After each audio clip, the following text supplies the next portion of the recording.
31 May each year, the world come together to observe World No Tobacco Day to educate and warn the society about the dangers of smoking. The Northwest Department of Health and its stakeholders moved from one tavern to another in Koster, Bojanala to check compliance with regard to smoking regulations in taverns. Semira Motso, head of health promotion in the province.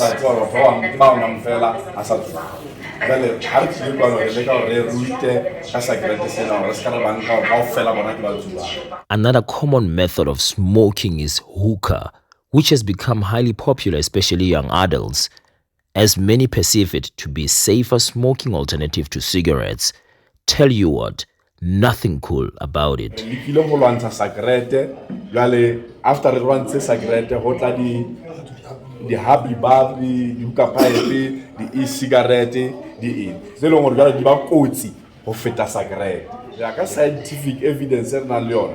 Hookah or happy baby in 1 hour o tla ba kirele 200 puffs. According to World Health Organization, smoking is the leading preventable cause of death in the world. But for now, it's just for us to advocate and just inform and make people aware. Do not let smoking control how long you should live. Sydney Letsapa, Bojanala Department of Health.